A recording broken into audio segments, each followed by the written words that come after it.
Hi there, my name is Graeme. And I'm Carel. And we're two good mates. We love thinking about the future. We're talking about the future of investing. If you haven't seen all of the other videos that we've done, we recorded them all on one afternoon. It might be obvious now. We're getting towards the end of our recordings. We've done pretty well, better than I thought we would. Yeah, but what we decided to do, we love drinking wine together, we love chatting together, and we thought you might just like to be part of the conversation.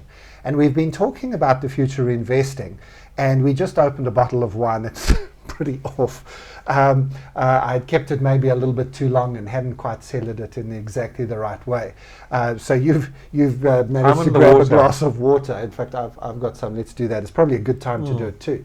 But it leads perfectly into actually, we wanted to at some stage say what could go wrong with investing, because we've talked about the fact that we all should be investing even if it's only 50 Rand a month, and it's lovely to have a platform like Easy Equities that makes it easy to do, but that doesn't mean you're going to make lots and lots of money. In fact, lots could go wrong, right? Absolutely.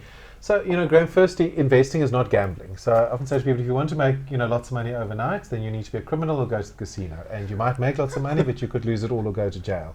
So investing is about consistency. Investing is about having a plan, knowing what you're wanting to do, and sticking to that.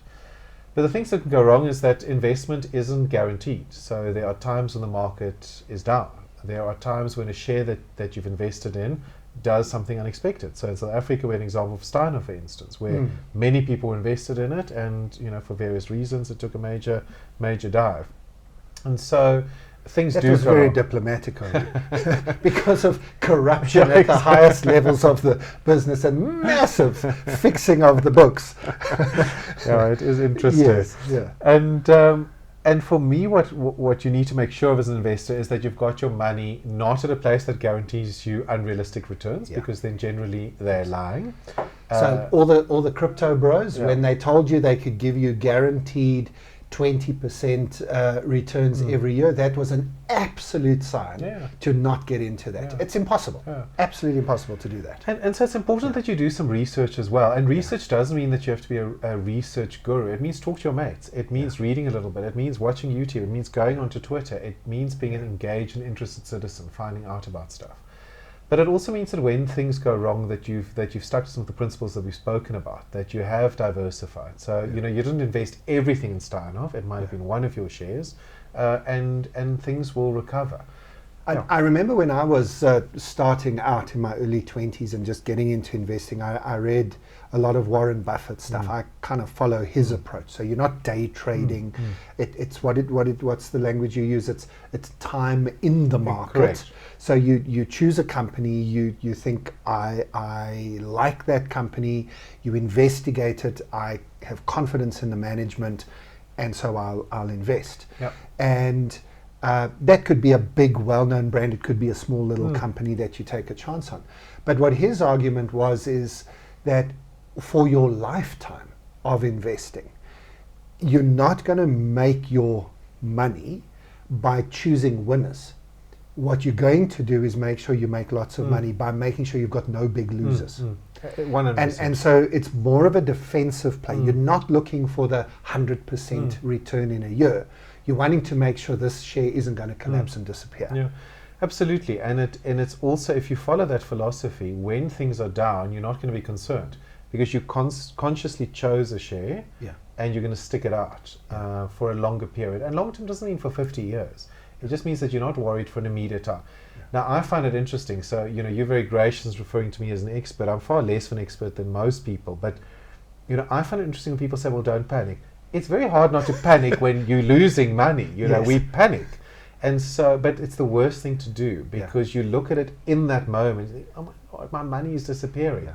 But you've got to take a step back. We're recording this in July of 2022. It's been the worst 6-month period in the market in probably living memory. Yeah. And nobody can predict when that changes. Exactly. And that's the thing. Nobody can tell you it's now at the end, by the dip.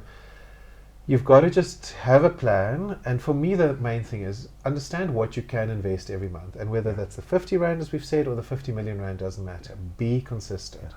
Stick it out. Don't waste your money on things that aren't going to give you rewards in the future. Stick to your plan and know that you're not alone. It's hard. We all know that it's hard. and don't chop and change all the Yeah. time. Day trading some people can do it, and some people make Yeah. a lot of money, but that's not quite what you're No, aiming at yeah. Easy No, Equities. those are You know. gamblers, and absolutely. I mean, I say the traders, and we've got a trading arm as well in our group. But trading, you might 10 people, one person will make so much money, but the other 9 think they will also. They won't. If everybody could make money gambling, casinos wouldn't exist.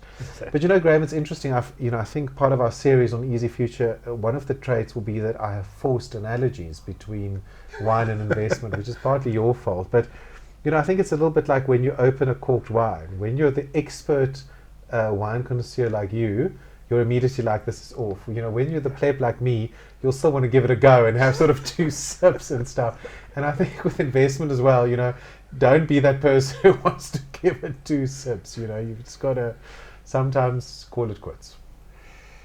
And things can go wrong. There's no guarantees anywhere. But if you are consistent, you will have more wins than losses. And ultimately, when you look back over a long period of time, you'll realize you have, in wine language, you'll have built a nice cellar with 1 or 2 duds in it. But you'll forget the duds because of all the good stuff. In investment terms, you'll have diversified, and you'll have covered off the things that went wrong. And you will have a nice little nest egg, maybe, to buy some more wine with. Absolutely.